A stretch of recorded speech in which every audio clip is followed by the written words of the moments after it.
Si sientes un murmullo muy cerca de ti, hay un ángel llegando para recibir todas tus oraciones y llevarlas al cielo. Así, abre el corazón y comienza a alabar el gozo del cielo, todo sobre el altar. Hay un ángel llegando, hay bendición en sus manos. Hay ángeles volando en este lugar, en medio del pueblo y junto al altar, subiendo y bajando en todas las direcciones. No sé si la iglesia subió o si el cielo bajó, si sé que está lleno de ángeles de Dios, porque el mismo Dios está aquí.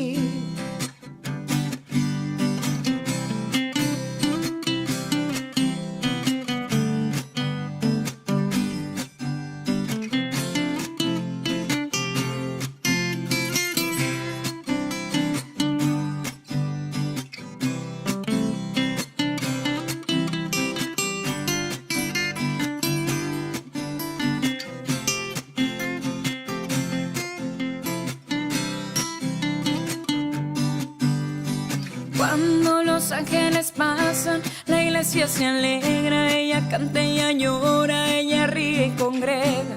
Enfrenta el infierno, disipa el mal. Siente la brisa del vuelo de tu ángel ahora. Confía, hermano, pues esta es tu hora. La bendición llegó y te la vas a llevar. Hay ángeles volando en este lugar, en medio del pueblo y junto al altar, subiendo y bajando en todas las direcciones. No sé si la iglesia subió o si el cielo bajó, si sé que está lleno de ángeles de Dios, porque el mismo Dios está aquí. Hay ángeles volando en este lugar, en medio del pueblo y junto al altar, subiendo y bajando en todas las direcciones. No sé si la iglesia subió o si el cielo bajó, si sé que está lleno de ángeles de Dios, porque el mismo Dios está aquí.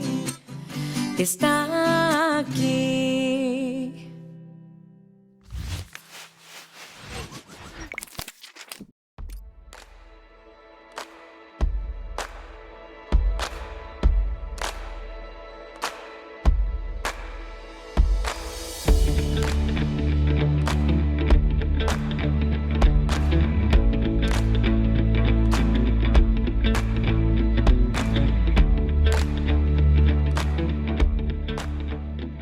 ¿Qué tal, amigos, hermanos? Un placer estar con ustedes de nuevo para estudiar la palabra del Señor. Les voy a invitar a que reflexionemos en este día en el capítulo 28 del libro de Ezequiel. Este libro que nos plantea algunas realidades y algunas verdades un poco confusas de pronto en algunos aspectos y que suelen llevar a interpretaciones de pronto pudiera ser incluso un tanto erróneas en algunos casos, pero vamos a mirarlas en lo que tiene para hoy para nosotros la palabra del Señor. Y de esa manera vamos a comenzar con este estudio del capítulo 28 del libro de Ezequiel. Vamos a orar antes de comenzar. Padre, en el nombre de Jesús, oramos a ti y te pedimos que tu Espíritu Santo pueda dirigirnos, pueda orientarnos en el estudio de tu palabra y que podamos ser, Señor, conducidos para entender mejor lo que tú tienes para cada uno de nosotros. Gracias por este día y por tu bendición en el nombre de Jesús. Amén y amén.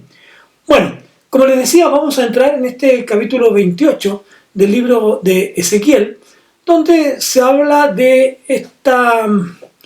este juicio, diríamos, ¿no es cierto?, contra el rey de Tiro y que algunos han catalogado también como una comparación con Satanás. Pero vamos a mirar esto un poco más en esto. Antes, el rey Ezequiel había profetizado contra Tiro. Ahora su enfoque, su dirección en torno a esto va con una profecía directa hacia su líder. Recordemos que el principal pecado de Tiro, o del rey de Tiro, al igual que la ciudad, era la soberbia. ¿Y por qué razón? Porque además de eso, él se creía un dios. Por lo tanto, creía tener atributos divinos y eso lo hacía sentir al pueblo. Sin embargo, Ezequiel hace una aplicación todavía un poco más amplia, diríamos, y trataremos de no confundirnos aquí, entendiendo que quien lleva al ser humano a una desviación de su conciencia de lo que él es, de lo que debe ser, de lo que debe hacer, es un problema espiritual, sin duda. Por lo tanto, está hablando aquí, si uno hiciera una aplicación más amplia, acerca de este príncipe espiritual. Y que el pueblo, obviamente, como diría el Señor Jesús, ¿no es cierto?, sigue a ese rey espiritual. Él dijo, ustedes hacen lo que su padre, el diablo, dice que hagan. Aunque la condena al infierno es a aquellos que no creen en Cristo como su Señor y Salvador, sin embargo, también detrás de eso hay una sentencia hacia Satanás, puesto que es derribado, es destruido, como diría el apóstol Pablo más adelante, cuando él señala dónde está, o muerte, tu victoria, tu aguijón, dónde sepulcro tu victoria, ¿no? ¿Por qué? Porque la victoria del pecado y la victoria de Satanás es destruir al ser humano para llevarlo al pecado y a la destrucción eterna. Así es que, pensando en eso, el texto 1 nos dice entonces, vino a mí, otra vez, vino a mí. Siempre el profeta está diciendo esta palabra como una certificación. Esta palabra viene de Dios, no es una palabra antojadiza, no es algo que él crea que debe ser, sino que es una palabra que proviene directamente de Dios y que por lo tanto le llega a él de esa manera. Así es que debemos mirarlo en ese contexto y en ese enfoque. Y cuando obviamente hay un problema en las autoridades, en este caso en el rey de Tiro, hay como dije, un problema espiritual. Y ese problema espiritual lleva al ser humano a actuar según su dificultad, su pecado y su problema espiritual. Los gobiernos del mundo hoy día son gobiernos que están fuera del alcance de la bendición divina, por lo tanto, actúan en razón de su pecado, en razón de su lejanía de Dios. Por lo tanto, también la sentencia de Dios va en esa dirección. Y dice, hijo de hombre, di al príncipe de Tiro, así dice el Señor Dios, aun cuando tu corazón se ha enaltecido y has dicho, un Dios soy, sentado estoy en el trono de los dioses, en el corazón de los mares, no eres más que un hombre y no Dios, aunque hayas igualado tu corazón al corazón de Dios. La referencia aquí podría ser perfectamente y probablemente al rey Tobal II, de quien escribe Josefo, que era, dice, el rey durante el sitio de Nabucodonosor. Este rey, debido a su conocimiento que él dice tener, a su sabiduría que él dice tener, a sus riquezas, se considera a sí mismo un ser divino. Soy más que todos los otros, soy más que cualquier otro ser humano, ¿no? Yo soy un Dios. Y esa misma pretendida vanidad y pretenciosa vanidad es la que nosotros encontramos en Isaías, en el capítulo 14, que quiero compartir con ustedes. Porque nos habla acerca de eso, Isaías capítulo 14, versículos 12 al 15, que dicen lo siguiente: como caíste del cielo, oh lucero, hijo de la mañana, Cortado fuiste por tierra, tú que debilitabas a las naciones. Tú que decías en tu corazón, subiré al cielo, en lo alto, junto a las estrellas de Dios. Levantaré mi trono y en el monte del testimonio me sentaré a los lados del norte. Sobre las alturas de las nubes subiré y seré semejante al Altísimo. Mas tú derribado eres hasta el Seol, a los lados del Altísimo, ¿no? Aquí el rey de Babilonia se exalta a sí mismo. El uso que dan de este término Dios puede compararse incluso cuando en el Salmo 82 habla acerca de los dioses que mueren como los seres humanos. Y generalmente el ser humano está persiguiendo un estatus de reconocimiento divino. Quiere ser como Dios. Sin embargo, en Isaías dice, serás enviado al Seol y morirás igual que un hombre, ¿no? Y aunque, como dice el texto en Ezequiel, aunque tu corazón lo hayas enaltecido, aunque tú te hayas igualado, aunque tú te hayas comparado a un Dios o a Dios, o hayas intentado compararte a Dios, aunque hayas tratado de igualar tu corazón al corazón de Dios, no eres más que un hombre, no eres un Dios, eres simplemente un ser humano que morirá como cualquier otro ser humano. No hay diferencia. Y aquí dice, tú eres más sabio que Daniel, ningún secreto te es oculto. Daniel era un funcionario importante en el reino de Nabucodonosor y era conocido por su sabiduría. Sin embargo, Daniel, cuando habla de lo que él realiza, reconoce en Dios esa sabiduría. En Dios. Por lo tanto, él reconoce que lo que va a decir al rey cuando va a interpretar el sueño de Nabucodonosor, él dice, esto no viene de mí, esto viene de Dios. Y ahí está, amigos, la diferencia de lo que nosotros debemos hacer. Cuando nosotros enseñamos, predicamos, anunciamos la palabra de Dios, tenemos que reconocer siempre que esa palabra viene de Dios y no nuestra. No es la opinión nuestra. En contraste con este rey de Ciro, que pensaba que por su conocimiento y que por su sabiduría humana, ¿no es cierto?, él era un Dios. Cuando el pueblo que realmente es sabio, es un pueblo que reconoce la necesidad de depender de Dios, pero de un Dios real, de un Dios verdadero. Por eso es que Oseas dice que el pueblo perece cuando no tiene conocimiento. El pueblo se aparta, se escapa cuando no tiene conocimiento. Así es que este Daniel, ¿no es cierto?, este funcionario, este hombre importante, Daniel, que interpreta el sueño de Nabucodonosor, pero que da el reconocimiento a la gloria de Dios y que da todo lo que Dios puede hacer. Ahora bien, dice en los textos más adelante, con tu sabiduría y tu entendimiento has adquirido riquezas para ti y has adquirido oro y plata para tus tesoros, ¿no? Todo esto has hecho con tu sabiduría, con tu comercio, ha aumentado tus riquezas, pero tu corazón se ha enaltecido. Es decir, la posición lleva al hombre a sentirse en un estatus casi divino y proclamarse divino. Y aquí lo que está haciendo el rey de Tiro, que como dije, probablemente podría ser una referencia al rey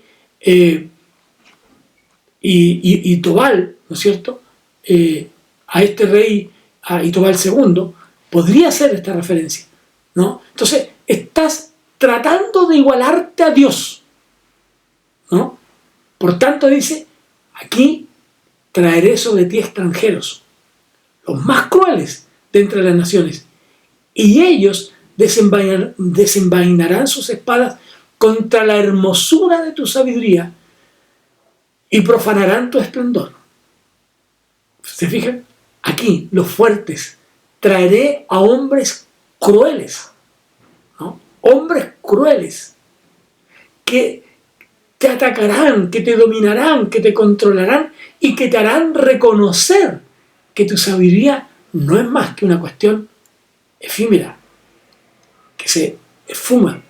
Dice, te harán bajar al sepulcro y morirás con la muerte a los que mueren en el corazón de los mares. ¿No? Es decir, morirás, aquí la referencia tiene que ser a una muerte violenta, ¿no?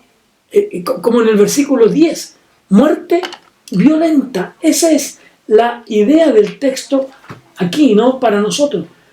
De muerte de incircunciso morirás por mano de extranjeros, porque yo he hablado, dice Jehová el Señor, ¿no? Entonces, muerte violenta. Pero aún así, dirás aún, dice, un Dios soy, en presencia de tu verdugo, tú eres un hombre y no Dios. Eres hombre. Reconoce que eres hombre y que nada hay en ti que se compare a este ser divino. No hay nada en ti que se compare a este ser que es todopoderoso, a este ser que es Dios. Pero es más, y agrega el texto 10, con la muerte de los incircuncisos morirás a manos de extraños. Con la muerte de los incircuncisos. Es decir, el ejército enemigo, este ejército extranjero que ataca a Tiro, era el ejército babilónico y que era comandado por Nabucodonosor. Esto ocurre más o menos por allá por el año 573, 572 antes de Cristo. Ahora, el texto 11, que nos ayuda a nosotros a entender también esto, el texto 11 dice, vino a mí palabra de Jehová diciendo. Es decir, este lamento que viene después, hijo de hombre, levanta endecha sobre el rey de Tiro y dile, así ha dicho Jehová, etc. Esta endecha, este juicio, ¿no?, va dirigida al rey de Tiro como una burla. Muchos asocian aquí este pasaje bíblico con la caída de Satanás. Incluso varios padres de la iglesia en la segunda parte del siglo IV antes de Cristo lo interpretan de esa manera. Pero hay un detalle que es importante considerar y que es el contexto. Y la caída del rey de Tiro podría reflejar la caída de cualquier ser presuntuoso. Y lo mismo sucede con la caída de Satanás, ¿no? Porque la caída de Satanás, como leíamos en Isaías, tiene que ver también con ese orgulloso ser, ¿no es cierto?, que pretende ser como un Dios, como dice ahí, ¿no?, que pretende ser semejante a Dios, nunca igual, nunca el mismo, siempre semejante. Entonces, Satanás que personifica el orgullo, ¿no? Así, de la misma manera, el rey de Tiro pertenece a ese grupo de personas, ¿no? Pertenece a ese grupo de personas, como Adán, como Satanás, como cualquier otro, ¿no? Tú, rey, pertenecías a Dios como una criatura creada perfecta. Eso es lo que está diciendo el texto. Cuidado, pongamos atención a esto. Lo que el texto está señalándonos es que Dios creó a este rey perfecto, como le creó a usted perfecto, como me creó a mí perfecto. Nada imperfecto hay en nosotros a menos que el pecado lo haya influido. Por eso es que nada bueno hay en mí, pero no por causa de la creación de Dios, sino a causa del pecado, al que nosotros hemos decidido ir, al que nosotros hemos decidido ahondar, al que nosotros hemos decidido caminar. Nada hay. El pecado, amigos, el pecado ha intervenido en todo el ser humano. El pecado ha intervenido en toda la vida del ser humano. Por tanto, ese orgullo que el ser humano siente de sí mismo y de sus logros y de sus alcances y de su conocimiento y de su sabiduría lo llevan a ser como Satanás, que también fue creado perfecto. Como Adán, que también fue creado perfecto. Pero como usted, que también fue creado perfecto. ¿No? Así es que este rey, el rey de Tiro, pertenece a Dios. Recuerden ustedes que en esto tenemos que aclarar algo. Hay un derecho de Dios, un derecho de pertenencia. ¿De pertenencia por qué? Porque Él nos creó. Y podríamos decir que en nosotros hoy día hay un doble derecho de parte de Dios. Por un lado está el derecho de creación. Él nos creó. Hagamos al hombre conforme a nuestra imagen, conforme a nuestra semejanza. Derecho de creación. Él nos creó. Hay una pertenencia de parte de Dios sobre nosotros. Pero en segundo lugar, en el caso nuestro, hay una pertenencia de redención. ¿Por qué? Porque Jesucristo vino a dar su vida por nosotros, para que nosotros tuviéramos vida, para que nosotros alcanzáramos una vida eterna. Ahora, Adán fue creado perfecto, pero su desobediencia malogró su vida y su relación con Dios y quebró su relación con Dios a causa de su pecado. No es que Dios lo creó imperfecto. Lo mismo ocurre con Satanás. Satanás es un ser creado perfecto, pero que a causa de su orgullo, de el querer ser como Dios, lo hace descender a una vida alejada, absoluta de Dios.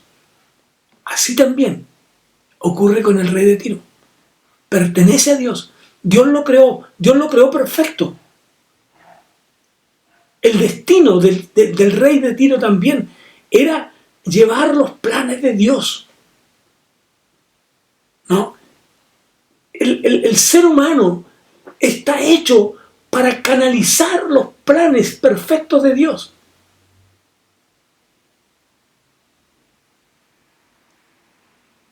A diferencia de Adán, el rey de Tiro, que estaba desnudo, el rey de Tiro estaba vestido de toda piedra preciosa, que hacían resaltar su belleza. Luego, los textos 14 y 15, miren lo que dice aquí. Tú, querubín grande, protector, yo te puse en el santo monte de Dios, y allí estuviste, en medio de las piedras de fuego te paseabas. Perfecto eras en todos tus caminos desde el día que fuiste creado hasta que se halló en ti maldad. Aquí es donde algunos toman como evidencia estos textos para pensar que se refiere exclusivamente a la caída de Satanás. Cuando habla de querubín grande, protector, ¿no? Con la responsabilidad, con la posición en la que se encontraba, con la autoridad para proteger, para defender el monte de Dios. Que muchos asocian con que era un trabajo para Satanás. Esa es una propuesta. Pero este rey fue creado perfecto. Si miramos esto también ahora, y aquí es donde tenemos que tomar el texto con tranquilidad, este rey que fue creado perfecto, como ser humano para llevar adelante los planes de Dios, como Adán. Adán fue creado perfecto para llevar adelante los planes y propósitos de Dios. Sin embargo, su desobediencia hizo que el proyecto de Dios, el plan de Dios, se quebrara. Lo mismo ocurre con el rey de Tiro.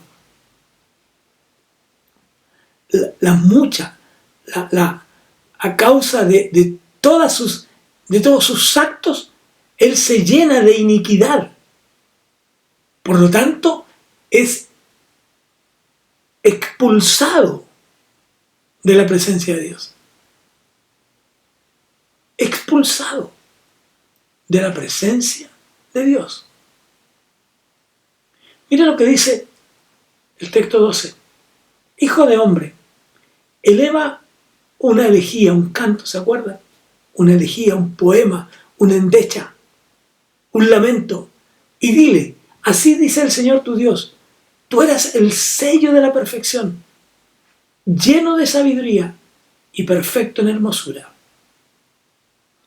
Esta hermosura que en realidad significa belleza, esplendor, brillantez, perfecto en su forma física.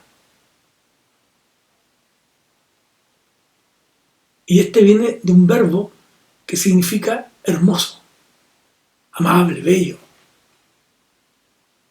Si ustedes se dan cuenta, en este pasaje, el rey de Tiro es descrito como alguien con una hermosura extraordinaria. Como cuando Dios forma a su pueblo. El mundo llegó a admirar a su pueblo Israel. Las demás naciones admiraban no solo lo que Israel era o tenía, sino que admiraban también al Dios de Israel y temían al Dios de Israel. Por eso que se le llama perfección de hermosura. La más grande de una visión de hermosura, de belleza, amados, es aquella que nos describe a este rey mesiánico, a este rey Jesucristo Todopoderoso, que está disfrutando de su reino, que no tiene fin. Que no tiene fin. Como nos enseña Juan en la isla de Pasmo, cuando nos describe, estos son los que han lavado sus ropas en la sangre del Cordero, estos son los que vienen a las fiestas, a las bodas del Cordero, estos son los que vienen después de haber sufrido tanto en el mundo. Estos son. Y describe más adelante cómo este rey es vestido. Algunas frases podrían definir a Satanás, pero tenemos que tener cuidado, porque tenemos que hacer una exégesis tranquila. En este pasaje hay elementos que nos describen a este rey con elementos que no pueden aplicarse a la ligera a un ser humano. Por ejemplo, la referencia que hace que estuvo en el huerto del Edén, que era un protector grande, un querubín, que estaba en el monte de Dios.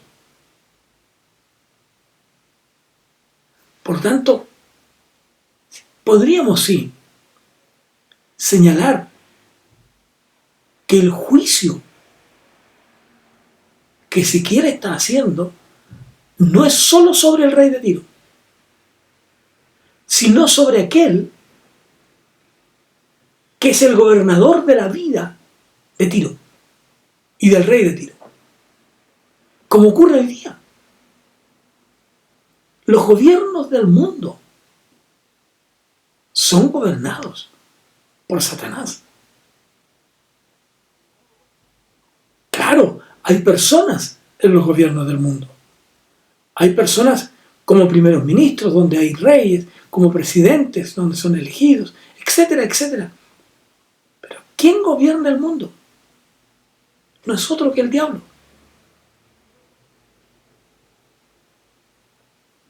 Por lo mismo, entonces, es cierto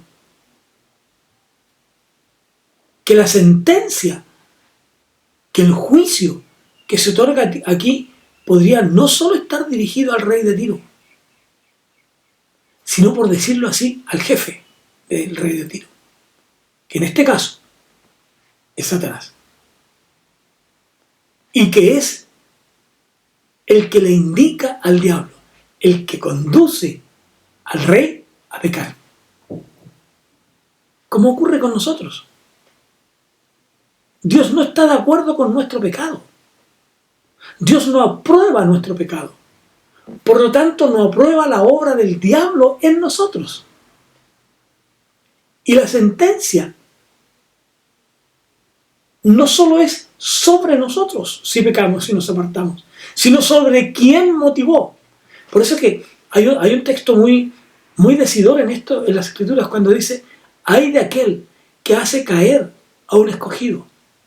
¿Sí? El castigo no viene sobre el que cae, sino sobre el que motivó la caída. Y es interesante eso, ¿no? Es como cuando Pablo se enfrenta con Jesús camino a Damasco.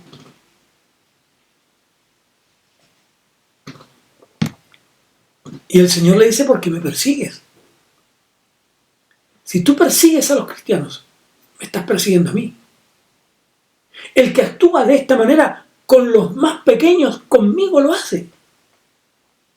El que no los cuidó, el que no los visitó, el que no estuvo con ellos, el que no les dio de comer, el que no cubrió sus cuerpos, no lo hizo conmigo, dice Jesús. Y al revés, el que ayudó a uno de estos más pequeños, a mí lo hizo. Por tanto, claro, la sentencia sobre el rey de Tiro alcanza a Satanás, que es el motivador, que es el instigador para que el rey de Tiro pueda pecar. Ahora bien, dice: hijo de hombre, vuelve tu rostro hacia Sidón. Sidón era otro puerto marítimo famoso. Estaba ubicado aproximadamente unos 40 kilómetros al norte de Tiro. Y Dios culpa a esa ciudad porque desprecia a su pueblo. La economía de Sidón está estrechamente unida a la de Tiro. Por tanto, si Tiro caía, habría de caer también Sidón. Otra vez, si esto lo llevamos al plano de hoy,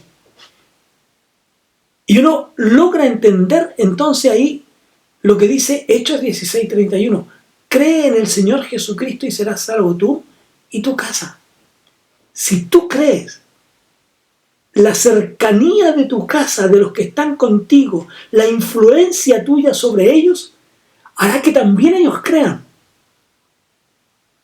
Pero si tú no crees, de la misma manera, la cercanía, la influencia tuya hará que ellos tampoco crean. Entonces, en esta destrucción sobre Tiro ante Nabucodonosor, por supuesto que arrastraría también a la cercana Sidón. Por eso que dice el texto 22: he aquí yo estoy contra ti, Sidón, y seré glorificado en medio de ti, y sabrán que yo soy Jehová, cuando ejecute juicios en ella y manifieste en ellas mi santidad. Enviaré a ella pestilencia y sangre a sus calles. Los heridos caerán en medio de ella por la espada que está sobre ella por todos lados, y sabrán que yo soy Jehová, que yo soy el Señor.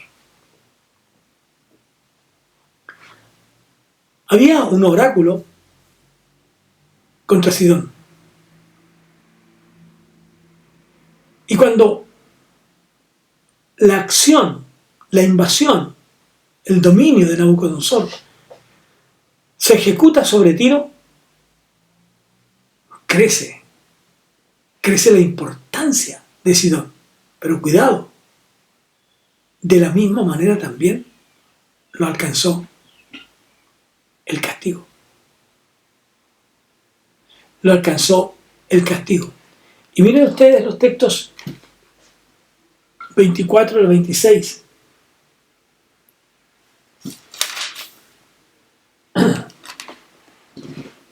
Y nunca más será a la casa de Israel espina desgarradora, ni aguijón que le dé dolor en medio de cuantos la rodean y la menosprecian, y sabrán que yo soy Jehová. Así ha dicho Jehová el Señor, cuando recoja a la casa de Israel de los pueblos entre los cuales está esparcida, entonces me santificaré en ellos ante los ojos de las naciones, y habitarán en su tierra, la cual di a mi siervo Jacob, y habitarán en ellas seguros, y edificarán casas, y plantarán viñas, y vivirán confiadamente, cuando yo haga juicio en todos los que la despojan en sus alrededores, y sabrán que yo soy Jehová, su Dios. Este alcance, esta nota sobre la restauración de Israel cierra este primer momento de estos oráculos, podríamos decir. Esta promesa gloriosa de que el pueblo de Dios viviría completamente seguro y que aún no se había cumplido. Si bien mucha gente no pudo volver del cautiverio en el gobierno de Zorobabel, en el tiempo de Esdras, de Nehemías, y a pesar de que la situación política de nuestros tiempos cambia,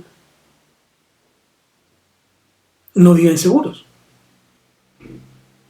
Por lo tanto, la promesa de Dios debe cumplirse en la vida del pueblo, cuando establezca su reino en la tierra. Cuando Dios establezca su reino en la tierra. Eso, amigos, lo veremos y lo encontraremos en el tiempo oportuno. Entonces, llegará el tiempo en que todos los que conocen a Jesús vivirán en paz con Él.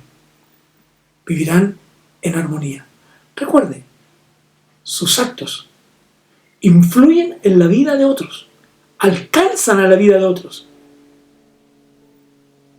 Su vuelta a Dios, Hechos 16:31, como les decía, tú y tu casa, el que usted crea, como consecuencia alcanzará también a la casa de Dios, a sus hijos, a los suyos, los alcanzará también y los atraerá a la casa de Dios.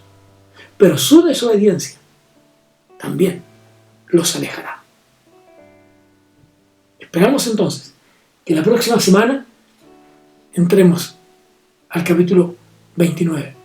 Amigos, que Dios les bendiga y nos volvemos a encontrar la próxima semana en un nuevo estudio de la palabra del Señor.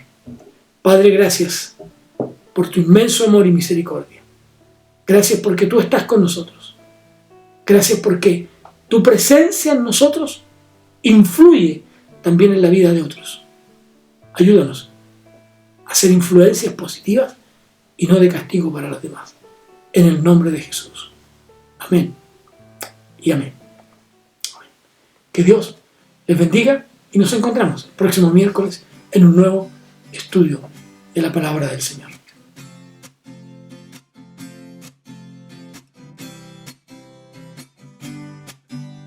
Si sientes un murmullo muy cerca de ti, hay un ángel llegando para recibir todas tus oraciones y llevarlas al cielo.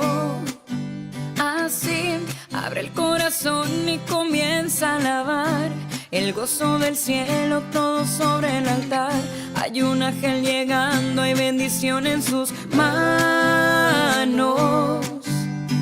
Hay ángeles volando en este lugar, en medio del pueblo y junto al altar, subiendo y bajando en todas las direcciones.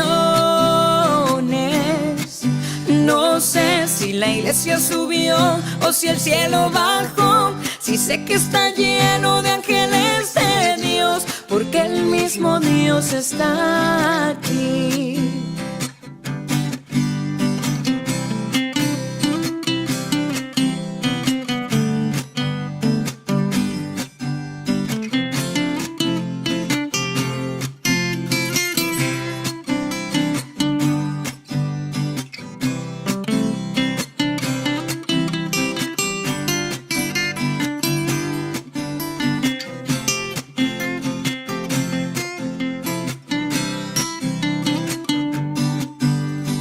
Cuando los ángeles pasan, la iglesia se alegra, ella canta, ella llora, ella ríe y congrega.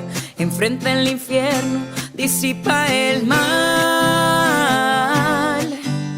Siente la brisa del vuelo de tu ángel ahora. Confía, hermano, pues esta es tu hora. La bendición llegó y te la vas a llevar.